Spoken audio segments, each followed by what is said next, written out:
క్రీస్తునందు ప్రియమైన ప్రేమధార టీవీ వీక్షకులకు మన ప్రభువును రక్షకుడైన యేసు క్రీస్తు అత్యున్నతమైన నామంలో శుభములు తెలియజేస్తూ ఈనాటి కార్యక్రమానికి ప్రేమతో ఆహ్వానిస్తున్నాం.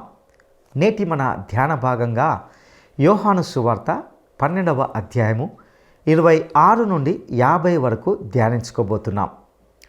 ప్రభు అంటున్నాడు, ఒకడు నన్ను సేవించిన ఎడల నన్ను వెంబడిస్తాడు.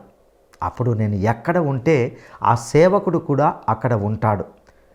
యేసు తన మరణానికి సంబంధించి తాను లోకానికి వచ్చిన అత్యంత ముఖ్యమైన పని ఆసన్నమవడాన్ని చూసి తండ్రిని మహిమపరుస్తున్నట్టుగా చూస్తాం. లోకాధికారి బయటకు త్రోసివేయబడే సమయం వచ్చిందని ప్రభువు జ్ఞాపకం చేస్తున్నాడు.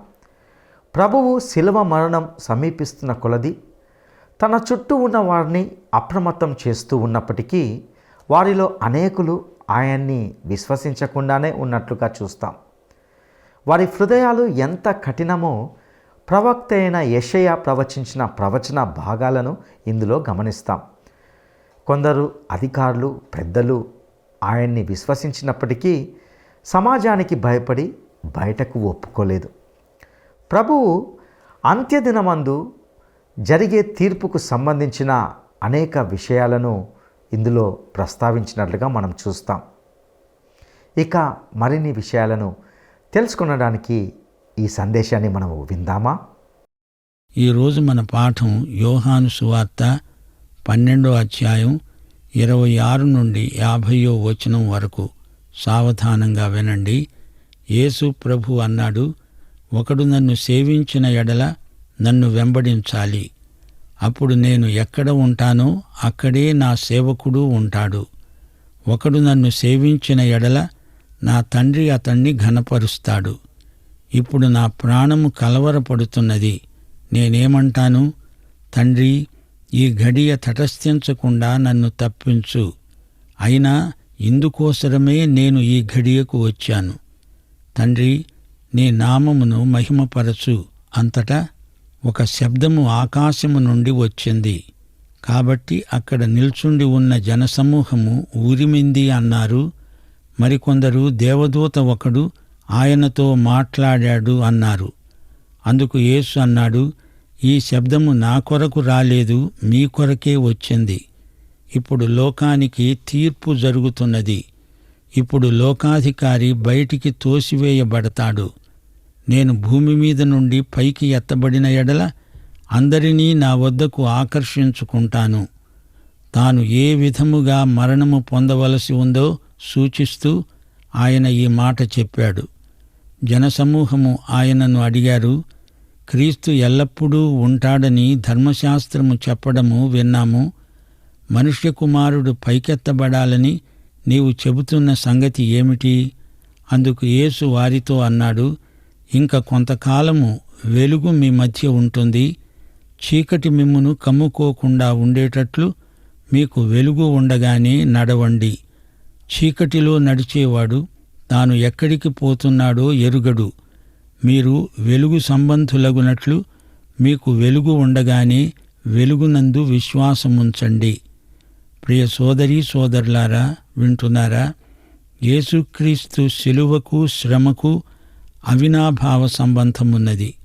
శిలువ మర్మమును మనము పూర్తిగా గ్రహించలేము.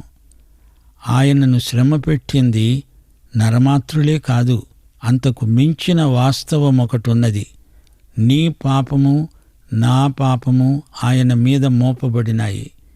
యెషయా గ్రంథం 53వ అధ్యాయం 3వ వచనం, ఆయన వ్యసనాక్రాంతుడుగాను వ్యాధిని అనుభవించిన వాడుగాను మనుష్యులు చూడనొల్లని వాడుగాను ఉన్నాడు.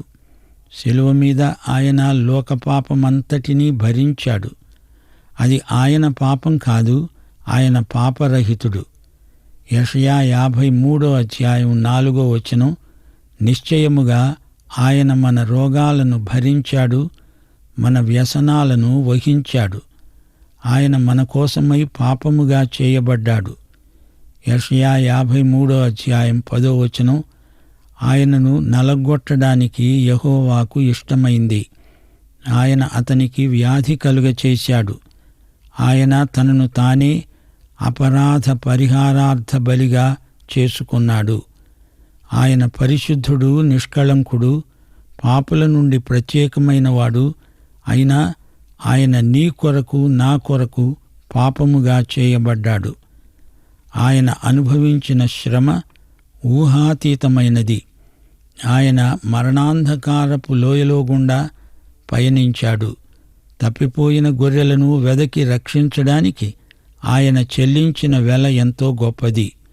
శిలువ వేత కోసమే ఆయన ఈ లోకానికి వచ్చాడు. శిలువ అవమానానికి గురి అయ్యాడు. అయితే మనం యేసు శిలువలో మహిమను చూడగలం. గలతీ పత్రిక 6వ అధ్యాయం 14వ వచనం, మన ప్రభువైన యేసుక్రీస్తు శిలువయందు తప్ప మరి దేనియందును అతిశయించడము నాకు దూరమగునుగాక. ఎవడైనా తన ప్రాణాన్ని ప్రేమిస్తే దాన్ని పోగొట్టుకుంటాడు. దాన్ని ద్వేషిస్తే నిత్యజీవార్థమై దాన్ని కాపాడుకుంటాడు. నన్ను సేవించేవాడు నన్ను వెంబడించాలి.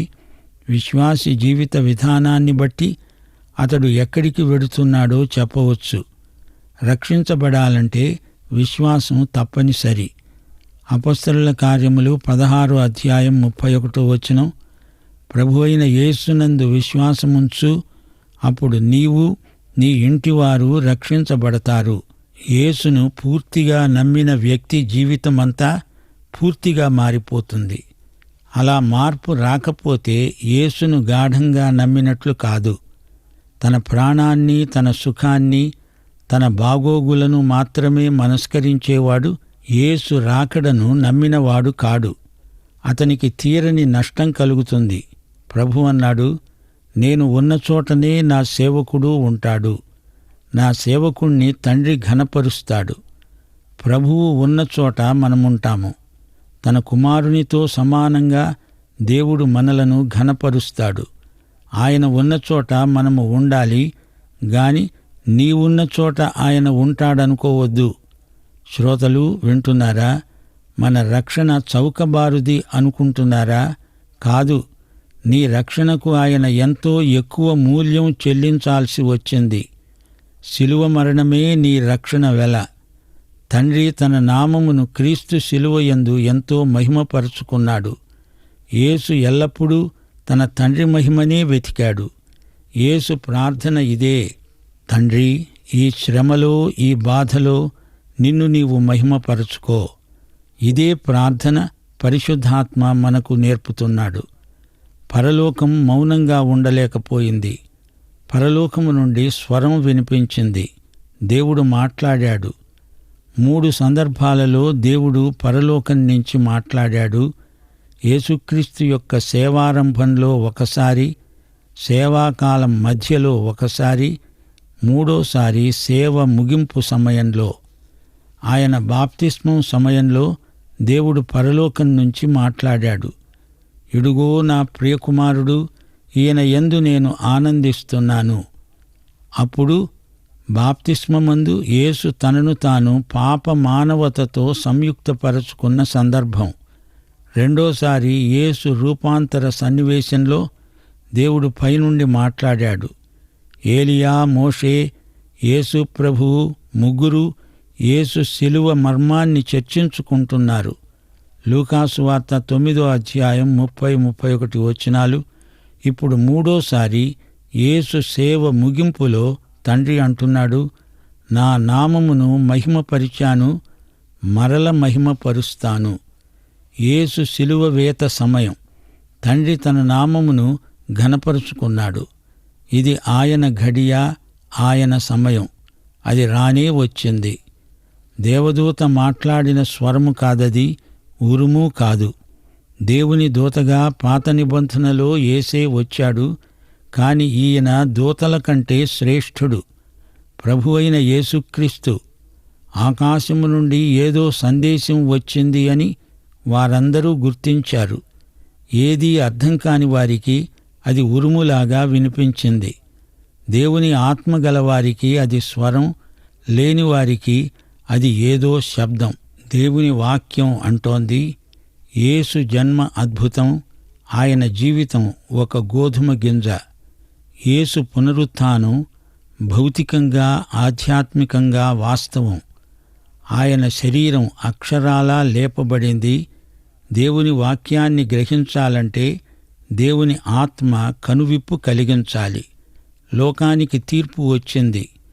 యేసు శిలువ మరణమే లోకానికి తీర్పు. లోకాధికారి సైతాను, అతని మీదికి కూడా ఇదే తీర్పు. యోహాను సువార్త 16వ అధ్యాయం 7 నుండి 11వ వచనం వరకు. ఈ లోకాధికారి తీర్పు పొంది ఉన్నాడు గనుక తీర్పును గురించి పరిశుద్ధాత్మ ఒప్పుదల కలిగిస్తాడు. యేసు ప్రత్యామ్నాయ బలిని గుర్తించని వారికి దేవుని తీర్పు తప్పదు. ఈ లోకాధికారి బయటికి తోసివేయబడతాడు. సైతాను త్రోసివేయబడడం క్రమేణా జరుగుతుంది. క్రీస్తు శిలువ మీద చనిపోయినప్పుడు నిజంగా ఏమి జరిగిందో సైతానుకు తెలియదు. తానే గెలిచాను అనుకున్నాడు. శిలువ మీద యేసే జయించాడు. సైతాను ఓడిపోయాడు. ప్రకటన 12వ అధ్యాయం 10వ వచనం. ఇది సైతాను అపజయంలో మరో ఘట్టం. సహోదరుల మీద నేరము మోపేవాడైన అపవాది పడద్రోయబడి ఉన్నాడు. ప్రకటన గ్రంథం 20వ అధ్యాయం 3వ వచనంలో తుది ఘట్టం. 1000 సంవత్సరాలు బంధించి వాణ్ణి అగాధంలో పడేస్తాడు దేవుడు. శిలువ వద్ద సైతాను అపజయం ముద్రించబడింది. శిలువ క్రీస్తు దిగ్విజయానికి, సైతాను ఘోర పరాజయానికి ప్రతీక. యేసు శిలువ మరణం విమోచనాత్మకమైనది. ఆయన మరణం అనేకులను ఆకర్షిస్తుంది. నమ్మినవారు రక్షించబడతారు, నమ్మని వారు నశిస్తారు. నేను భూమి మీది నుండి పైకెత్తబడతాను అంటే నేను శిలువ మరణం పొందుతాను అని ప్రభువు ముందుగా చెప్తున్నాడు. సంఘములలో యేసును పైకెత్తాలి. అప్పుడు సమస్త ప్రజలు ఆయన వైపునకు ఆకర్షించబడతారు. సువార్తను ప్రకటించాలి. సువార్త అంటే యేసుక్రీస్తు శిలువను గురించిన వార్త. యేసు ఈ మాటలు చెబుతూ ఉంటే చుట్టూరా ప్రజలకు ఇది అర్థం కావటం లేదు. మెస్సియా వచ్చి శాశ్వతంగా పరిపాలిస్తాడు గాని నీవు మెస్సియావైతే మరి చనిపోతాను అంటావేమిటి అని ఆయన్ను ప్రశ్నిస్తున్నారు. వారు వెలుగును ధిక్కరిస్తున్నారు. అందుకే చూడలేకపోతున్నారు. వెలుగే రూపుకట్టిన యేసు వారి మధ్య ఉన్నాడు, నమ్మలేకపోతున్నారు. 37వ వచనం. యేసు ఈ మాటలు చెప్పి వెళ్ళి వారికి కనపడకుండా దాక్కున్నాడు. ఆయన వారి ఎదుట ఇన్ని సూచక క్రియలు చేసినా వారాయన యందు విశ్వాసముంచలేదు. దీనితో యేసు బహిరంగ సేవ ముగిసింది. మళ్లీ తన రాజ్యము స్థాపించడానికి తిరిగి వచ్చే వరకు ఆయన బహిరంగంలో కనిపించడు. ప్రియ శ్రోతలు వింటున్నారా? యెషయా 53వ అధ్యాయం యేసు మరణాన్ని కండ్లకు కట్టినట్లు చూపుతుంది. ఈ సత్యాన్ని ప్రజలు చూడలేకపోతున్నారు. వెలుగు కనపడకుండా వారి కండ్లు మూసుకుపోయాయి. పొద్దున్నే నిద్రలేస్తూ ఒకతను అనుకున్నాడట, ఈరోజు నేనేమీ చూడదలుచుకోలేదు, దినమంతా కండ్లు మూసుకొనే ఉంటాను. అప్పుడతడు నిజంగా గుడ్డివాడైపోతాడు. యెషయా 6వ అధ్యాయం 9వ వచనం. మీరు నిత్యము వింటూ ఉంటారు గాని గ్రహించరు, నిత్యము చూస్తూ ఉంటారు గాని తెలుసుకొనరు. వారే మొదట తనను తిరస్కరించారు గనుక ఆయన వారిని విసర్జించవలసి వచ్చింది. సువార్తను వింటూ కావాలని దానిని పెడచెవిన పెడితే దేవుడు వారిని విడిచిపెట్టాల్సి వస్తుంది. ప్రభువా, మా వర్తమానము నమ్మిన వాడెవడు? ప్రభువు యొక్క బాహువు ఎవనికి బయలుపరచబడింది అని ప్రవక్త అయిన యెషయా చెప్పిన వాక్యము నెరవేరేటట్లు ఇది జరిగింది.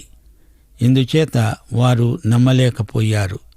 ఏలయనగా వారు కన్నులతో చూచి, హృదయముతో గ్రహించి, మనస్సు మార్చుకొని నా వలన స్వస్థపరచబడకుండా ఆయన వారి కన్నులకు అంధత్వము కలుగజేసి వారి హృదయమును కఠినపరిచాడు అని యెషయా మరొక చోట చెప్పాడు. యెషయా ఆయన మహిమను చూచినందున ఆయనను గూర్చి ఈ మాటలు చెప్పాడు. యెషయా 53వ అధ్యాయం 6వ అధ్యాయం నుండి ఈ సందర్భంలో ఉటంకించబడిన వచనాలివి. అయినను అధికారులలో కూడా అనేకులు ఆయన యందు విశ్వాసముంచారు. సమాజము నుండి వెలివేయబడతామేమో అని పరిసయ్యులకు భయపడి వారు ఒప్పుకొనలేదు. వారు దేవుని మెప్పు కంటే మనుష్యుల మెప్పును ఎక్కువగా అపేక్షించారు. వారు పిరికివారు. ఈ రోజున కూడా రహస్య విశ్వాసులెందరో ఇదే స్థితిలో ఉన్నారు. నికోదేము, అరిమతయ్య యోసేపు ఇద్దరూ పిరికివారే. గాని ఉన్నట్లుండి వారికి ఎక్కడలేని ధైర్యము, సాహసము కలిగాయి. యేసు శరీరం కోసం పిలాతును అడిగారు. 44వ వచనం. అంతటా యేసు బిగ్గరగా అన్నాడు, నాయందు విశ్వాసముంచేవాడు నన్ను పంపినవాని యందే విశ్వాసముంచుతున్నాడు. నాయందు కాదు, నన్ను చూచేవాడు నన్ను పంపినవానినే చూస్తున్నాడు. నాయందు విశ్వాసముంచే ప్రతివాడు చీకటిలో నిలిచి ఉండకుండునట్లు నేను ఈ లోకానికి వెలుగుగా వచ్చి ఉన్నాను. ఎవడైనా నా మాటలు విని వాటిని గైకొనకుండా ఉన్న ఎడల నేను అతనికి తీర్పు తీర్చను. నేను లోకానికి తీర్పు తీర్చడానికి రాలేదు, గాని లోకాన్ని రక్షించడానికే వచ్చాను. నన్ను నిరాకరించి నా మాటలను అంగీకరించని వానికి తీర్పు తీర్చేవాడు ఒకడు కలడు. నేను చెప్పిన మాటే అంత్యదినమందు వానికి తీర్పు తీరుస్తుంది. ఏలయనగా నా అంతట నేనే మాట్లాడలేదు. నేను ఏమనాలో ఏమి మాట్లాడాలో దానిని గూర్చి నన్ను పంపిన తండ్రే నాకు ఆజ్ఞ ఇచ్చాడు. ఆయన ఆజ్ఞ నిత్యజీవమని నేనెరుగుదును. గనుక నేను చెప్పే సంగతులను తండ్రి నాతో చెప్పిన ప్రకారమే చెప్తున్నాను. శ్రోతలు వింటున్నారా? నేనే వెలుగును అని యేసు పునరుద్ఘాటించి చెప్తున్నాడు. గుడ్డివాని కండ్లు తెరిచినప్పటి నుండి యేసు ఇదే మాట వారికి చెప్తున్నాడు. నేను లోకానికి వెలుగును. నేను గుడ్డివాణ్ణి అని ఎవడు ఒప్పుకుంటాడో వాని కండ్లు తెరిచే వెలుగు యేసే. యేసు లోకానికి వెలుగు. సోదరీ సోదరులారా, దేవుని వాక్యం మనకు తీర్పు తీరుస్తుంది. మన సత్క్రియలు మన విశ్వాసహీనతను సమర్థించలేవు. ఇది నిజం. యేసు మనుషులను రక్షించడానికి మొదటిసారి వచ్చాడు, తీర్పు తీర్చడానికి కాదు. రక్షించటానికే యేసు మొదటిసారి వచ్చాడు. రెండోసారి ఆయన తీర్పరిగా వస్తాడు. నాటి నుండి నేటి వరకు ఆకాశము నుండి స్వరం వినబడుతూ మన గుండెల్లో మారుమోగుతూనే ఉంది. ఈయన నా ప్రియ కుమారుడు, ఈయన మాట మీరు వినాలి. సోదరుడా, సోదరి, యేసు మాట మీరు వింటున్నారా? పిరికివాళ్ల విశ్వాసం అల్ప విశ్వాసం.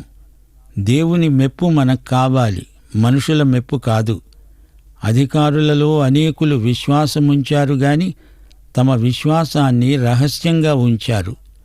తాము విశ్వాసులని తెలిస్తే మతనాయకులు తమను బహిష్కరిస్తారు, సమాజంలో నుండి వెలివేస్తారు.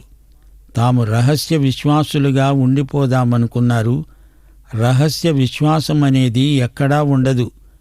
రహస్యం శిష్యత్వాన్ని గొంతు పిసికి చంపుతుంది. అయితే నిజమైన శిష్యత్వం రహస్యాన్ని పారదోలుతుంది. విశ్వాసం ఎల్లప్పుడూ బహిరంగమే. బహిరంగంగా యేసు శిష్యులము అని చెప్పుకుంటే వారికి భౌతికంగా చాలా నష్టం వస్తుంది. సాధారణంగా ప్రజల విలువలు తారుమారవుతూ ఉంటాయి. ముఖ్యమైన వాటిని చిల్లర విషయాలను బట్టి కోల్పోవడం జరుగుతుంది. అధికారులలో యేసును వెంబడించిన వారి తరహా ఇలాగే ఉంది. తమ తోటి అధికారులు యేసును చంపాలని చూస్తున్నారు. యేసును సమర్థిస్తే తాము వారికి విరోధులవుతారు. అది వారి భయం. వారి పదవి, పరువు, లాభం అన్నీ పోతాయి. వారు శిష్యత్వపు వెల చెల్లించలేరు. సత్యం కోసం వారు నిలువలేరు. గనుక అబద్ధాన్ని జీవించడానికి తయారయ్యారు. దేవుని మెప్పు కంటే వారు మనుషుల మెప్పును ఎక్కువగా అపేక్షించారు. మనుషుల ప్రాపకం కొంతకాలం వరకే. నిత్యత్వంలో దేవుని తీర్పు ఉందని వీరు మరిచిపోతున్నారు. మనుష్యులకు నీవంటే సదభిప్రాయం ఉండాలంటే అది మంచిదే, కాని దేవుని అభిప్రాయాన్ని దానికంటే ముఖ్యంగా ఎంచాలి. దేవుడు నీ గురించి ఏమనుకుంటున్నాడు అనేది నిత్యత్వం వరకు నీకు ముఖ్యం. ఈ అధ్యాయంలో ప్రభువు పలికిన మాటలు బహిరంగంగా ఆయన చెప్పిన చివరి మాటలు. క్రీస్తునందే దేవుడు మానవుణ్ణి కలుసుకుంటాడు. క్రీస్తునందే దేవునికి మానవునికి సంధిస్థానం. యోహాను సువార్తలోని కేంద్ర సత్యం, ఆయన రక్షకుడు, రక్షించడానికి వచ్చాడు. ఇప్పుడాయన తీర్పరి కాడు. దేవుని ఉగ్రతను బట్టి యేసు పంపబడలేదు. దేవుడు లోకాన్ని ప్రేమించి తన కుమారుణ్ణి పంపాడు. అయితే ఎవరైనా యేసు పట్ల వ్యతిరేక వైఖరి గలవాడైతే అతడు తనకు తానే తీర్పు తీర్చుకుంటున్నాడు. యేసు చేత ఆకర్షించబడినవాడు తీర్పులోనికి రాడు. యేసును తిరస్కరించినవాడు తీర్పును కొని తెచ్చుకుంటున్నాడు. యేసు ప్రేమతో వచ్చాడు గాని ఆయన ప్రేమను తిరస్కరించిన వ్యక్తి తన నాశనానికి తానే బాధ్యుడవుతున్నాడు. యేసే దేవుని గీటురాయి. యేసు పట్ల నీ వైఖరిని బట్టి నీ నిత్యత్వం అటో ఇటో తేలిపోతుంది. యేసు చెప్పిన మాటలే వినేవారికి అవే తీర్పు తీరుస్తాయి. మేలైనది ఎరిగి అలా చేయని వారికి ఎక్కువ పాపం కలుగుతుంది, ఎక్కువ శిక్ష విధించబడుతుంది. సువార్తను విని కూడా విధేయత చూపని వారికి చివరి తీర్పు నరకమే అన్నప్పుడు అది న్యాయమే కదా. దేవుడు మహాప్రేమతో తీర్మానం మనిషికే వదిలేశాడు. ప్రియ సోదరుడా, సోదరి, నీవు వెలుగు బిడ్డవు. యేసుతో నడిచే వ్యక్తి చీకటిలో ఉండడు. అతడు నీడలో కాదు, అసలైన వెలుగులో నడుస్తాడు. వెలుగు మీద ఏవేవో నీడలు పడవచ్చు. భయమనేది నీడ, అనుమానాలు కూడా నీడలే, విచారం కూడా నీడ కావచ్చు. అయితే యేసుతో నడిచే వ్యక్తికి భయము, విచారము, అనుమానము అనే నీడలు దరిదాపులకు కూడా రావు. యేసుకు సమస్తము అప్పగించడానికి, యేసునే యజమానిగా ప్రభువుగా అంగీకరించడానికి కొందరు వెనకాడుతారు. బాల్యంలోనే ప్రభువును అంగీకరించి ఆయనను వెంబడించసాగిన వారు ధన్యులు. వెలుగు ఉండగానే వెలుగులో నడవండి అన్నాడు ప్రభువు. యేసు ప్రభువును వెంబడించే వారిలో జీవపు వెలుగు ఉంటుంది. దేవుని ఆజ్ఞ ప్రకారం చేయడమే నిత్య జీవం. తండ్రి కుమారుడు ఇద్దరూ ఒకటే. అద్వితీయ సత్యదేవుడైన తండ్రిని, ఆయన కుమారుడైన యేసును ఎరుగుటే నిత్యజీవం. ప్రియ సోదరి, సోదరుడా, నీవు ఈ యేసుక్రీస్తును స్వకీయ రక్షకుడుగా ఎరుగుదువా? నీవు యేసు ప్రభువు యొక్క శిష్యుడవా, శిష్యురాలవా? అవును అని చెప్పు. దేవుడు నిన్ను దీవించునుగాక. పాఠం ఇంతటితో సమాప్తం. దైవాశీస్సులు. ఆమేన్. ప్రియులారా, ఇంతవరకు విన్న సందేశం ద్వారా ఎన్నో శ్రేష్టమైన సత్యాలను గ్రహించి ఉన్నారని భావిస్తున్నాం. ఒకడు నన్ను సేవించిన ఎడల నన్ను వెంబడిస్తాడు, అప్పుడు నేను ఎక్కడ ఉంటే ఆ సేవకుడు కూడా అక్కడ ఉంటాడు అని ఎంతో స్పష్టంగా ప్రభువు తెలియజేశాడు. యేసు తన మరణానికి సంబంధించి తాను ఈ లోకానికి వచ్చిన ఉద్దేశాన్ని తెలియజేస్తూ తనకు అప్పగించబడిన పనిని బట్టి తండ్రిని మహిమపరుస్తున్నట్లుగా చూశాం. లోకాధికారి అనగా సైతాను బయటకు త్రోసివేయబడే సమయము వచ్చిందని ప్రభువు జ్ఞాపకం చేస్తూ, ప్రభువు శిలువ మరణం సమీపిస్తున్న కొలది తన చుట్టూ ఉన్న వారిని అప్రమత్తం చేస్తూ వారికి అనేక సత్యాలను తెలియజేస్తూ ఉన్నప్పటికీ వారిలో అనేకులు ఆయన్ని విశ్వసించకుండానే ఉన్నట్లుగా చూశాం. వారి హృదయాలు ఎంత కఠినమో ప్రవక్త అయిన యెషయా ప్రవచించిన ప్రవచన భాగాలను ఇందులో గమనించాం. మీరు వెలుగు సంబంధులగినట్లు మీకు వెలుగుండగానే వెలుగునందు విశ్వాసం ఉంచుడని వారితో చెప్పాడు. ప్రియులారా, క్రీస్తును శ్రమ పెట్టింది నరమాత్రులే కాదు, నా పాపము ఆయన మీద మోపబడ్డాయి. శిలువ మీద లోక పాపం అంతటినీ భరించాడు. అది ఆయన పాపం కాదు.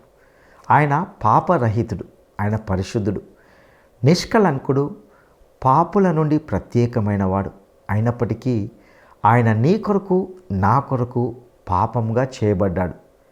తప్పిపోయిన గొర్రెలను అనగా నశించిన దానిని వెదకి రక్షించడానికి యేసుక్రీస్తు ఈ లోకానికి వచ్చాడు. ఒక వ్యక్తి రక్షించబడాలంటే విశ్వాసము తప్పనిసరి.